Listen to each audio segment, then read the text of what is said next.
NCERT के 2 question solve करेंगे हम लोग। ये इन टेक्स्ट प्रॉब्लम है। अब बहुत आसान क्वेश्चन है। कह रहा है पहला क्वेश्चन सॉल्व करेंगे। कह रहा है find the focal length of convex mirror whose radius of curvature is 32 centimetre. अब कॉन्वेक्स मिरर का जो फोकल लेंथ है वो सभी को पता है राइट साइड में होता है, तो कहीं ना कहीं रेडियस ऑफ कर्वेचर भी राइट साइड में होगा। तो इस केस में रेडियस ऑफ कर्वेचर पॉजिटिव में आएगा, तो रेडियस ऑफ कर्वेचर होगा हमारा +32 सेंटीमीटर। और सभी को रिलेशन पता है कि radius of curvature focal length का ट्वाइस होता है, r = 2f। तो यहाँ से f आ जाएगा r/2। रेडियस ऑफ कर्वेचर का हम हाफ कर देंगे तो सिंपली फोकल लेंथ आ जाएगा, जो कि होगा 16 सेंटीमीटर। तो फोकल लेंथ आया 16 सेंटीमीटर +16 सेंटीमीटर। क्यों? क्योंकि यहाँ पे कॉन्वेक्स मिरर गिवन है। दूसरे क्वेश्चन को सॉल्व करते हैं। दूसरा क्वेश्चन भी आसान है। दूसरा क्वेश्चन कह रहा है कि a concave mirror produces 3 times magnified real image of an object placed at 30 centimeter in front of it, where is the image located।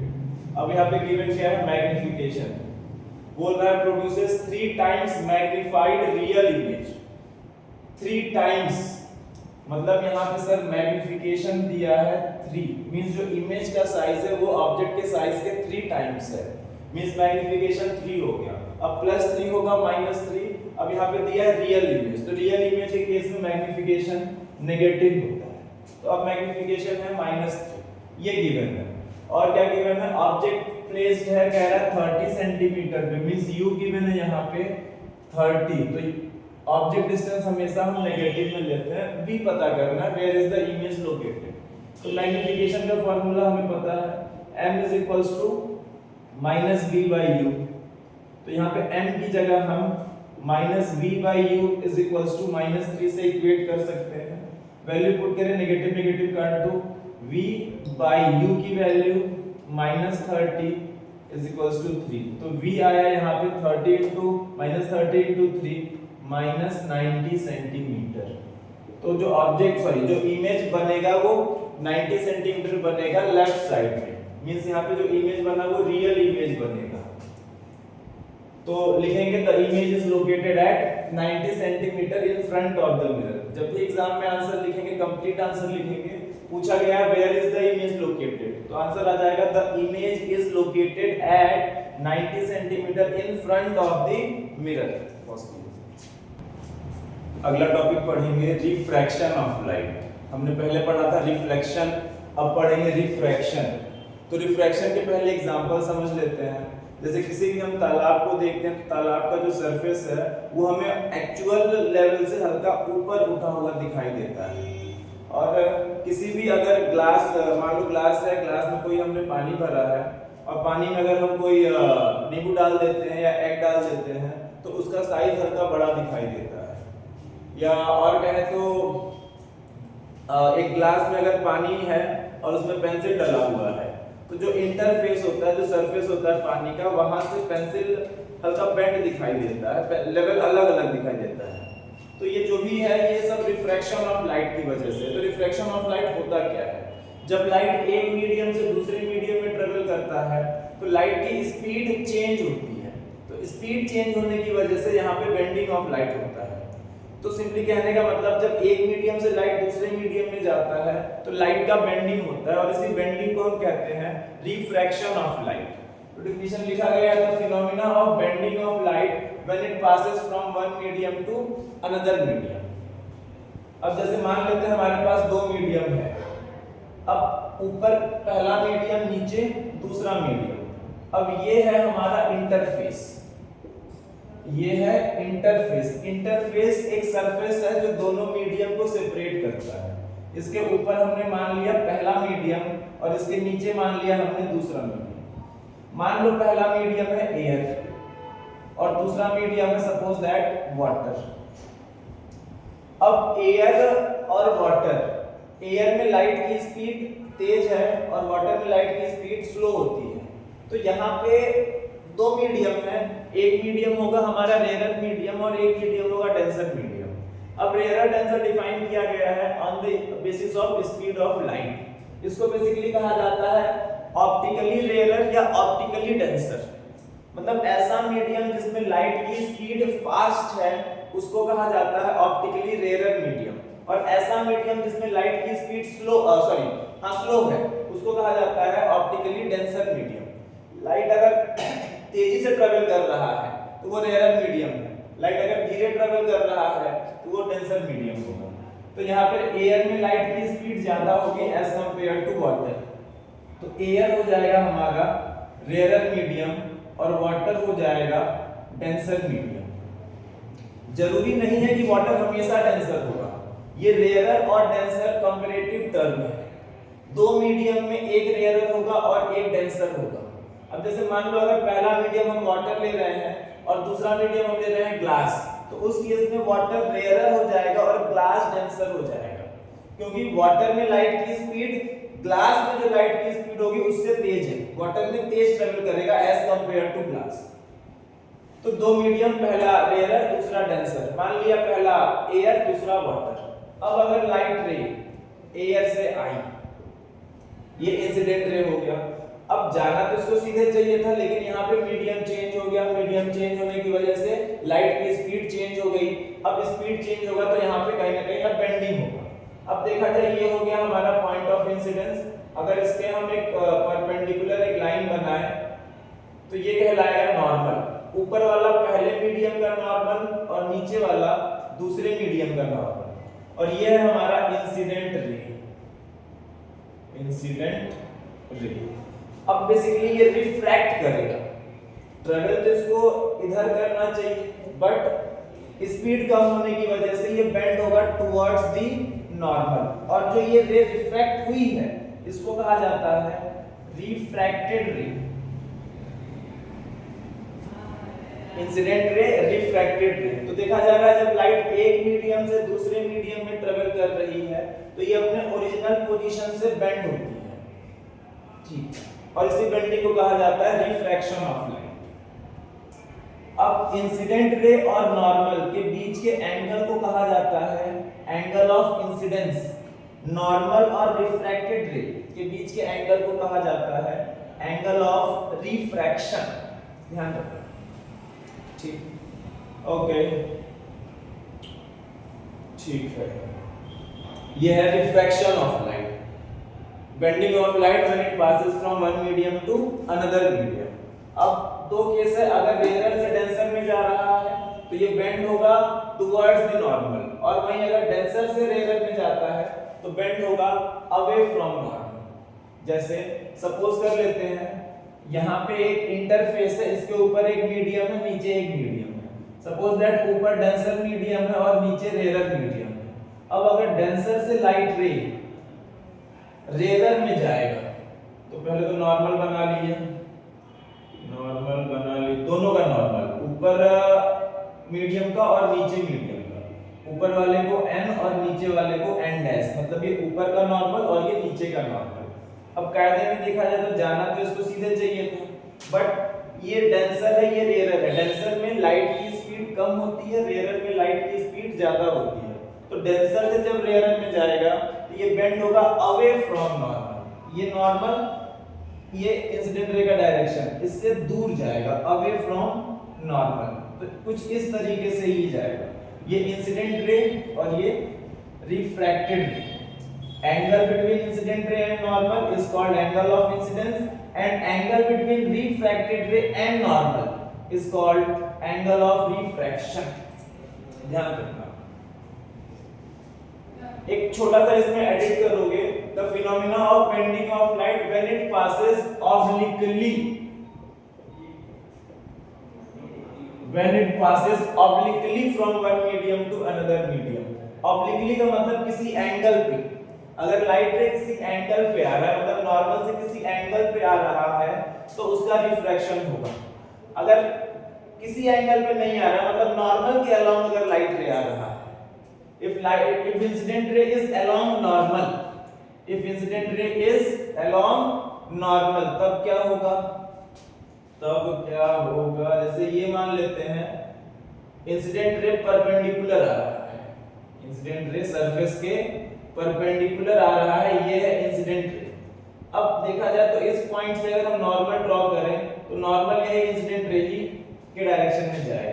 दूसरे का नीचे जाएगा। कोई भी मीडियम हो, चाहे यहाँ रेयरर हो, यहाँ डेंसर हो, या यहाँ डेंसर हो, चाहे यहाँ रेयरर हो, अगर नॉर्मल के अलावा इंसिडेंट रे आ रहा है तो इस केस में कोई रिफ्रैक्शन नहीं होगा, मींस रिफ्रैक्टेड रे नॉर्मली जाएगी, यही रिफ्रैक्टेड रे होगा। तो पूछा जा सकता है कि रिफ्रैक्शन कब नहीं होता, तो जब लाइट रे, जब इंसिडेंट रे नॉर्मल के अलावा आता है तो कोई भी रिफ्रैक्शन नहीं होगा, कोई बेंडिंग नहीं होगा। ठीक है, तो ये तीन केसेस याद रखने हैं। रिफ्रैक्शन क्या होता है? Bending of light when it passes obliquely from one medium to another. अब ये याद रखना है कि अगर रेयरर मीडियम से डेंसर मीडियम में जा रहा है तो बेंड होगा टुवर्ड्स द नॉर्मल। नोट्स लिखवाए हैं हम, नोट्स हम भेज देंगे ग्रुप में। रेयरर से डेंसर में जाएगा तो बेंड होगा टुवर्ड्स द नॉर्मल, और वहीं अगर डेंसर से रेयरर में जा रहा है तो ये बेंड होगा अवे फ्रॉम नॉर्मल, और अगर नॉर्मल के ही अलोंग आ रहा है तो कोई बेंडिंग नहीं होगी। ठीक है सर? ठीक है, अब हम लोग पढ़ेंगे लॉज ऑफ रिफ्रैक्शन के बारे में। लॉज ऑफ रिफ्रैक्शन, रिफ्रैक्शन के दो लॉज हैं। पहला लॉ तो वही लॉज ऑफ रिफ्लेक्शन वाला है कि the incident ray, refracted ray and normal all lies in the same plane. तो पॉज कीजिए सर। तो laws of refraction of light, दो लॉज हैं। पहला लॉ कि incident ray, refracted ray and normal, ये तीनों एक ही प्लेन में लाई करेंगे। The incident ray, refracted ray and normal all lies in the same plane. दूसरा लॉ इंपॉर्टेंट है। दूसरा लॉ कहता है कि sin i by sin r constant होगा। मींस अगर हम एंगल ऑफ इंसिडेंस का साइन ले लें और एंगल ऑफ रिफ्रैक्शन का भी साइन ले लें तो sin i और sin r की जो वैल्यू आएगी वो कांस्टेंट आएगी। तो सेकंड लॉ ध्यान से सुनना, the ratio of sine of angle of incidence to the sine of angle of refraction is constant for a given pair of medium. दो सेम मीडियम के लिए अगर हम मीडियम चेंज करेंगे तो sin i by sin r की value change हो जाएगी। फिर से समझा रहे हैं, the ratio of sine of angle of incidence to the sine of angle of refraction is constant. ये वैल्यू कांस्टेंट होती है और इसी वैल्यू को कहा जाता है रिफ्रैक्टिव इंडेक्स। रिफ्रैक्टिव इंडेक्स को हम n से डिनोट करेंगे। रिफ्रैक्टिव इंडेक्स किसका? जिसमें रिफ्रैक्शन हो रहा है, तो सेकंड मीडियम का refractive index with respect to first medium. और इस लॉ को कहा गया है स्नेल्स लॉ। ये लॉ है स्नेल्स लॉ। पूछा जाए स्नेल्स लॉ क्या है तो ये सेकंड लॉ लिखा जाएगा कि the ratio of sine of angle of incidence to the sine of angle of refraction is constant for a given pair of medium. इसको थोड़ा सा और अच्छे से समझते हैं। जैसे दो मीडियम है, मीडियम चेंज नहीं कर सकते हैं। सपोज दैट यहां मान लेते हैं हमारे पास पहला मीडियम है और यहां दूसरा मीडियम है। कोई भी दो मीडियम है, ऊपर एक नीचे दूसरा। मान लो ये इंसिडेंट रे, ये हो गया हमारा नॉर्मल। अब ये है एंगल ऑफ इंसिडेंस। अब ये बेंड होगा, मान लो बेंड हो रहा है टुवर्ड्स द नॉर्मल, तो ये हो गया एंगल r। अब यहाँ पे sin i by sin r अगर हम निकालें तो कुछ वैल्यू आएगी, कुछ भी आ सकता है। सपोज दैट 1.6, 1.5 कुछ भी आ सकता है, मान लो 1.5। ठीक, तो यहाँ पे sin i by sin r की जो वैल्यू आएगी, अब अगर हम एंगल ऑफ इंसिडेंस चेंज करें गिवन पेयर ऑफ मीडिया में ही, हम मीडियम चेंज नहीं कर सकते हैं। हम एंगल ऑफ इंसिडेंस अगर चेंज करेंगे तो एंगल ऑफ रिफ्रैक्शन भी चेंज होगा। अब एंगल ऑफ इंसिडेंस हमने बढ़ा दिया, जो एंगल ऑफ रिफ्रैक्शन आएगा वो भी थोड़ा चेंज होगा, वो भी थोड़ा बढ़ेगा। अब यहाँ पे मान लो ये I है I1 और R है R1, तो यहाँ पे जो वैल्यू आ रही थी वो थी sin I by sin R, कुछ आया 1.5, और यहाँ पे जो वैल्यू आएगा ये है sin I1 by sin R1। अब ये वैल्यू भी इसी के बराबर आएगी। अगर ये वैल्यू 1.5 आ रहा है तो ये वैल्यू भी 1.5 आएगा। एंगल ऑफ इंसिडेंस चेंज करेंगे, एंगल ऑफ रिफ्रैक्शन चेंज होगा, लेकिन sin i by sin r की वैल्यू चेंज नहीं होगी।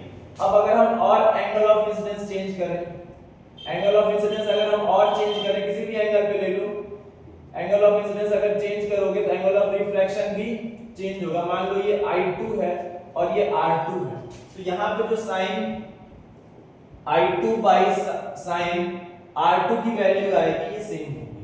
इसी को कहा जाता है कांस्टेंट, मतलब किसी भी एंगल ऑफ इंसिडेंस और उसके एंगल ऑफ रिफ्रैक्शन का sin I by sin R लोगे तो वो कांस्टेंट आएगा, और यही कांस्टेंट कहा जाता है रिफ्रैक्टिव इंडेक्स। Refractive index. तो सेकंड लॉ बहुत इंपॉर्टेंट है, फिर से एक बार मैं बता दे रहा हूं। The ratio of sin I by sin R ratio है, the ratio of sin of angle of incidence to the sin of angle of refraction is constant for a given pair of media. This is the called Snell's law and second law of refraction. ठीक है, तो दो law हो गए, पहला instant है reflected and normal, एक ही plane में लाई करता है, और दूसरा sin I by sin R की वैल्यू कांस्टेंट होगी। अगला टॉपिक स्टार्ट करते हैं, refractive index. Refractive index medium की प्रॉपर्टी होती है, ये किसी भी मीडियम की प्रॉपर्टी को बताता है। अगर लाइट एक मीडियम से दूसरे मीडियम में जा रहा है तो बेंड होता है टुवर्ड्स द नॉर्मल या अवे फ्रॉम द नॉर्मल, तो मतलब उस मीडियम की रिफ्रैक्टिव इंडेक्स। अब रिफ्रैक्टिव इंडेक्स किसका, किसी भी मीडियम का, किसी भी मीडियम का हम रिफ्रैक्टिव इंडेक्स निकालते हैं कि वाटर का रिफ्रैक्टिव इंडेक्स कितना होगा, ग्लास का रिफ्रैक्टिव इंडेक्स कितना होगा, डायमंड का रिफ्रैक्टिव इंडेक्स कितना होगा। अब रिफ्रैक्टिव इंडेक्स का मतलब जब लाइट उस मीडियम में ट्रेवल कर रही है तो लाइट की स्पीड कितनी चेंज हुई। बेसिकली जब एयर से लाइट उस मीडियम में एंटर किया तो लाइट की स्पीड उस मीडियम में कितना चेंज हुआ, ये बताता है हमारा रिफ्रैक्टिव इंडेक्स। तो refractive index is a measure of how much the speed of light changes when it enters the medium from air. Air से जब उस मीडियम में जाता है तो लाइट की स्पीड में कितना चेंज आएगा, ये बताएगा उस मीडियम का रिफ्रैक्टिव इंडेक्स। अब रिफ्रैक्टिव इंडेक्स दो टाइप का होता है, एक एब्सोल्यूट रिफ्रैक्टिव इंडेक्स और एक relative refractive index. Absolute refractive index हम लेते हैं विद रिस्पेक्ट टू एयर। किसी भी मीडियम का अगर हमें रिफ्रैक्टिव इंडेक्स निकालना है किसी मीडियम का, तो हम कहते हैं उसको एब्सोल्यूट रिफ्रैक्टिव इंडेक्स, मतलब उस मीडियम का रिफ्रैक्टिव इंडेक्स हम निकालते हैं with respect to air. Air के रिस्पेक्ट में अगर किसी भी मीडियम का रिफ्रैक्टिव इंडेक्स निकाला जाता है तो कहा जाता है एब्सोल्यूट रिफ्रैक्टिव इंडेक्स। पहले समझते हैं, जैसे मान लेते हैं यहाँ पे हमारे पास दो मीडियम है, ऊपर है एयर, ऊपर है एयर और नीचे कोई भी मीडियम है, वाटर हो सकता है, ग्लास हो सकता है, कोई एक मीडियम माना, और ये है इंटरफेस जो दोनों मीडियम को सेपरेट कर रहा है। अब लाइट रे आई, ठीक है। अब देखा जाए तो एयर के रिस्पेक्ट में जितने भी मीडियम होंगे सब डेंसर मीडियम होंगे, तो एयर होगा हमारा रेयर मीडियम, और जो भी मीडियम होगा एयर के रिस्पेक्ट में वो डेंसर ही होगा। अब लाइट रे अगर रेयर से डेंसर में जा रहा है तो ये बेंड होता है सर टुवर्ड्स नॉर्मल की तरफ। अब तो रिफ्रैक्टिव इंडेक्स या कहा जाए एब्सोल्यूट रिफ्रैक्टिव इंडेक्स मीडियम का कैसे निकाला जाए। अब ये विद रिस्पेक्ट टू एयर देखा जाए तो यहाँ पे आता है लाइट की स्पीड। अब एयर में अगर हम लाइट की स्पीड की बात करें तो उसको c से डिनोट करते हैं, और वो होता है 3 × 10⁸ मीटर पर सेकंड। ये स्पीड होता है लाइट का वैक्यूम में, और इसी को हम ले लेते हैं एयर में भी थोड़ा कम होता है, लेकिन मार्जिनली बहुत ज्यादा कम नहीं होता, बहुत थोड़ा कम होता है। हम इसी को ले लेते हैं 3 × 10⁸ मीटर पर सेकंड। वैक्यूम में दिया हो एयर में वही रहेगा। अब जब ये दूसरे मीडियम में लाइट इंटर किया तो लाइट की स्पीड कम हुई। मान लेते हैं यहाँ पे जो लाइट की स्पीड है मीडियम में Vm denotes the speed of light in medium. तो सर रिफ्रैक्टिव इंडेक्स कैसे डिफाइन किया गया है? रिफ्रैक्टिव इंडेक्स को हम डिनोट करते हैं n से या कहीं म्यू से डिनोट किया जाता है। तो रिफ्रैक्टिव इंडेक्स किसका? रिफ्रैक्टिव इंडेक्स मीडियम का। तो refractive index of medium is defined as the speed of light in air to the speed of light in medium. ठीक, इसको पूरा मैं लिख दे रहा हूं डिफिनीशन, यहीं पे फॉर्मूला लिख लो। रिफ्रैक्टिव इंडेक्स, इसको लिख लेना कॉपी में। क्या? Refractive index of a medium is defined as the ratio of speed of light in air to the speed of light in medium, ये रेशियो है। तो रिफ्रैक्टिव इंडेक्स ऑफ मीडियम को लिखा जा सकता है, लाइट की स्पीड एयर में हम c से डिनोट करते हैं और लाइट की स्पीड मीडियम में लिखा जाएगा vm। ये हो गया हमारा रिफ्रैक्टिव इंडेक्स। तो refractive index of medium is defined as the ratio of speed of light in air to the speed of light in medium. अब ये है एब्सोल्यूट रिफ्रैक्टिव इंडेक्स। अब रिलेटिव रिफ्रैक्टिव इंडेक्स में हम आ जाते हैं। अच्छा, इसके पहले एक आध क्वेश्चन कर लेते हैं। जैसे यहां पे कह रहा है कि हमारे पास एक वाटर है, वाटर का रिफ्रैक्टिव इंडेक्स निकालना है हमें। अब वाटर में लाइट गई, मतलब एयर से लाइट वाटर में गई। अब एयर में लाइट की स्पीड है सर 3 × 10⁸ मीटर पर सेकेंड, और जब ये वाटर में गया तो इसका स्पीड कम होगा, तो speed of light in water ये लगभग आता है 2.25 × 10⁸ मीटर पर सेकेंड। अप्रॉक्स यही है 2.25 × 10⁸ मीटर पर सेकेंड। यही है ना सर? पॉज कीजिए थोड़ा तो मैं चेक करूं। सही है, ये speed of light in water is 2.25 × 10⁸ metre पर सेकेंड। तो हमें निकालना है रिफ्रैक्टिव इंडेक्स ऑफ वाटर। जिस मीडियम में रिफ्रैक्शन हो रहा है उस मीडियम का रिफ्रैक्टिव इंडेक्स निकाला जाता है। तो refractive index of medium, medium क्या है? Water, is defined as the ratio of speed of light in air to the speed of light in medium। यहाँ पे हम वैल्यू पुट करेंगे। c की वैल्यू होती है 3 × 10⁸ मीटर पर सेकेंड बाई 2.25 × 10⁸ मीटर पर सेकेंड। देखा जाए तो यूनिट कैंसिल आउट हो जाएगा, मतलब रिफ्रैक्टिव इंडेक्स का कोई यूनिट नहीं होता है, ये है unitless, it has no unit.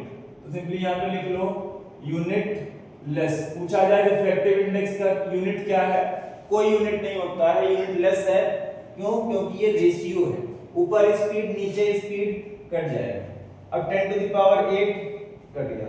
अब थोड़ा सा इसको सिंपलीफाई कर ले रहे हैं, 100 से मल्टीप्लाई कर दो, ऊपर नीचे डेसिमल हट जाएगा, तो आ गया 300/225। इसको कैंसिल आउट कर देते हैं, 25 से कर दो, 25 बन जा कितना आया 25 फिर 50, 25 2 जा, ये कितने बार है 25, ये 9 टाइम्स में, फिर कैंसिल आउट होगा, ये 3 से 3 चौक 12, 3 3 9, ये आया 4/3। तो जो रिफ्रैक्टिव इंडेक्स आया वाटर का, अगर हम उसको चेंज करें तो ये वैल्यू आएगी 1.3333 आते जाएगा। तो सिंपली हम डेसिमल के बाद 2 डिजिट तक जाते हैं, ये आएगा 1.33। तो जो वाटर का रिफ्रैक्टिव इंडेक्स होता है दैट इज 1.33। तो रिफ्रैक्टिव इंडेक्स का जो फॉर्मूला है उसमें रिफ्रैक्टिव इंडेक्स अननोन है, speed of light in medium unknown है, c की वैल्यू तो पता है, नहीं पता है तो याद कर लो 3 × 10⁸ मीटर पर सेकेंड। दो अननोन्स हैं, एक रिफ्रैक्टिव इंडेक्स और speed of light in medium.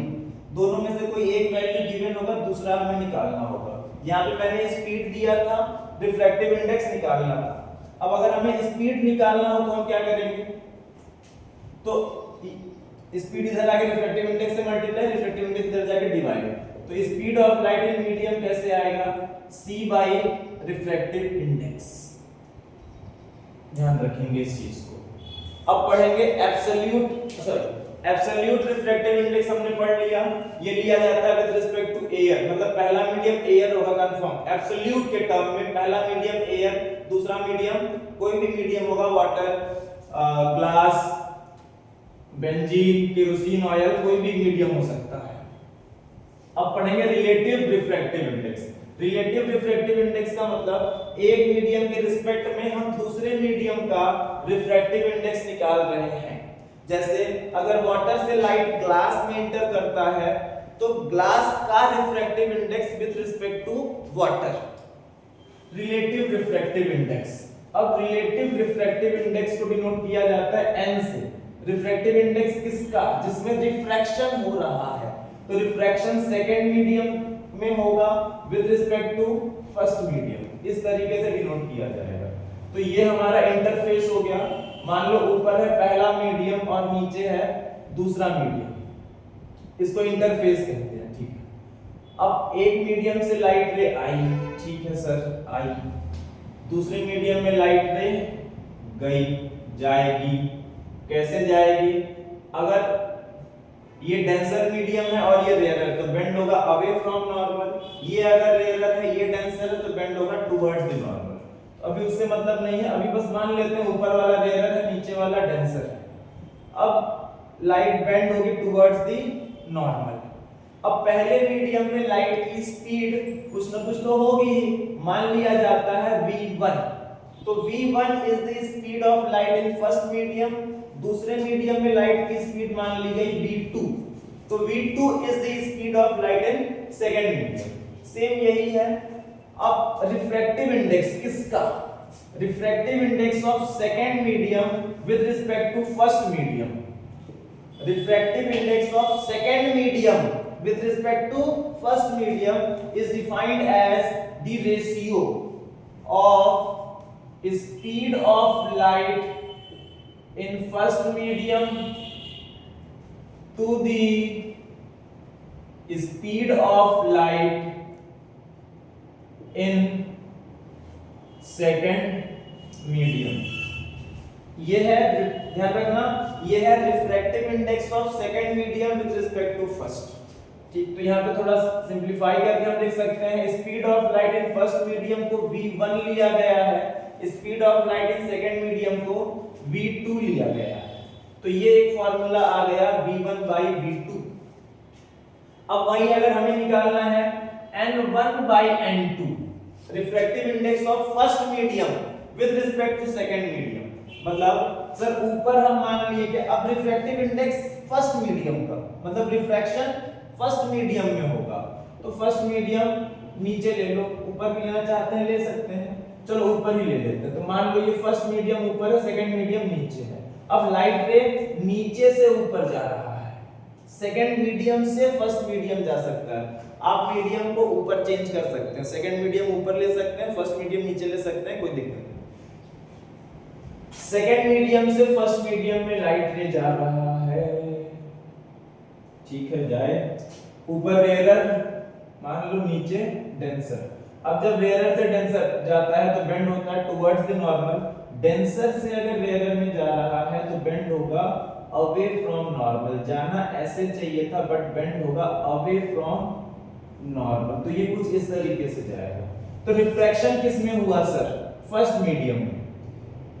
तो फर्स्ट मीडियम में लाइट की स्पीड मान ली गई v1, सेकंड मीडियम में लाइट की speed v2।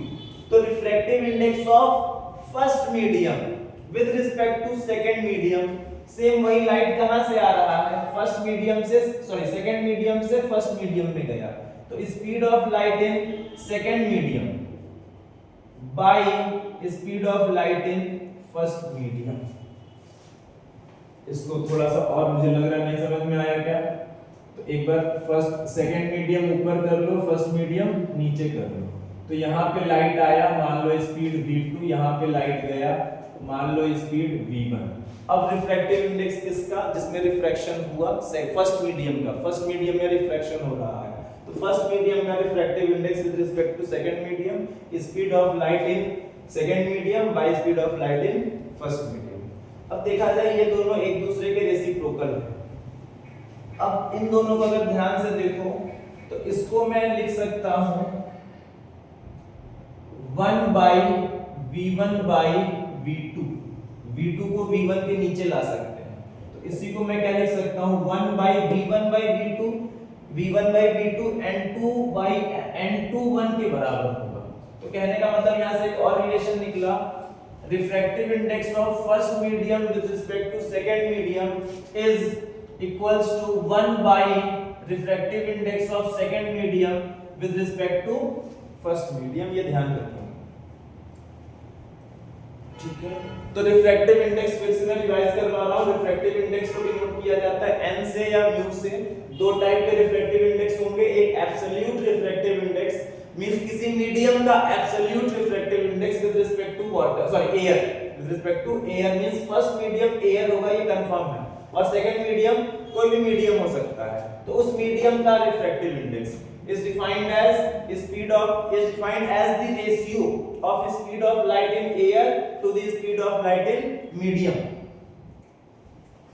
Relative refractive index means एक मीडियम का रिफ्रैक्टिव इंडेक्स किसी दूसरे मीडियम के रिस्पेक्ट में। रिफ्रैक्शन सेकंड मीडियम में हो रहा है तो सेकंड मीडियम का refractive index with respect to first medium. तो refractive index of second medium with respect to first medium is defined as the ratio of speed of light in first medium to the speed of light in second medium। इस तरीके से हम कर सकते हैं, ठीक है। अब इसमें और क्या, ठीक है। अब अगर हम रिफ्रैक्टिव इंडेक्स को, रिलेटिव रिफ्रैक्टिव इंडेक्स को एब्सोल्यूट रिफ्रैक्टिव इंडेक्स के अगर टर्म में चेंज करना चाहें तो क्या होगा। अब जैसे मान लो ये पहला मीडियम, इस पहले मीडियम का कोई ना कोई एब्सोल्यूट रिफ्रैक्टिव इंडेक्स रहा होगा, means refractive index of first medium. Absolute का मतलब speed of light in air by speed of light in medium. तो इस n1 को हम लिख सकते हैं c by v1, ये आया पहले मीडियम का एब्सोल्यूट रिफ्रैक्टिव इंडेक्स। और वहीं अगर हम दूसरे मीडियम का एब्सोल्यूट रिफ्रैक्टिव इंडेक्स निकालना चाहें तो ये आ जाएगा speed of light in air by speed of light in second medium, ठीक है। इसको थोड़ा सा मिटा देते हैं,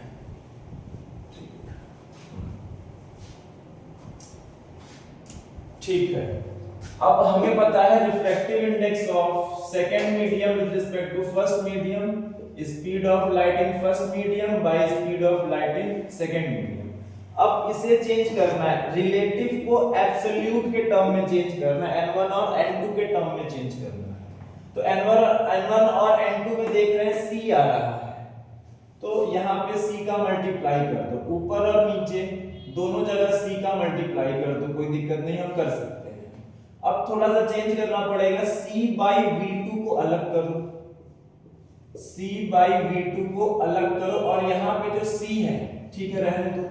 अब ये v1 को हम इस c के नीचे ले जा सकते हैं, बिल्कुल ले जा सकते हैं। अगर हम इस v1 को चेंज करना चाहें तो ये ऊपर जाएगा, अब ऊपर से नीचे भी आ सकता है, नीचे से ऊपर जा सकता है, तो ऊपर से नीचे आ सकता है। अब देखो ये है c by v2 और ये है c by v1। c by v2 second medium का absolute refractive index, second medium का एब्सोल्यूट रिफ्रैक्टिव इंडेक्स, तो यहां आ जाएगा n2 by c by v1 है n1।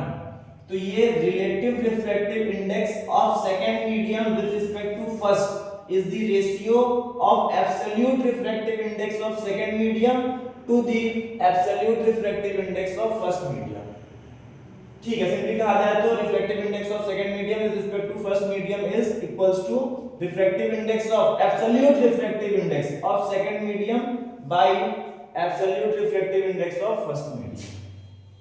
तो अभी तक क्या पढ़ा, अभी तक हमने पढ़ा n21 is equals to v1 by v2, और यही किसके बराबर है, n2 by n1। और थोड़ा सा याद करो, laws of refraction of light में हमने सेकंड लॉ पढ़ा था, स्नेल्स लॉ। स्नेल्स लॉ बताता है कि sin i by sin r constant, और मैंने बताया था वही कांस्टेंट रिफ्रैक्टिव इंडेक्स की वैल्यू देता है, refractive index of second medium. Refractive index जिस मीडियम में रिफ्रैक्शन हो रहा है उस मीडियम का रिफ्रैक्टिव इंडेक्स, तो वहां पे वैल्यू रिफ्रैक्टिव इंडेक्स दे रही थी sin i by sin r, वो भी इसी के बराबर होगा sin i by sin r। तो ये तीन फॉर्मूला याद रखिएगा, ठीक है, ठीक है, okay, thank you for today. अब रिफ्रैक्टिव इंडेक्स के कुछ बंद करते हैं, रिफ्रैक्टिव इंडेक्स के कुछ क्वेश्चंस कराएंगे अगले पार्ट में। Thank you.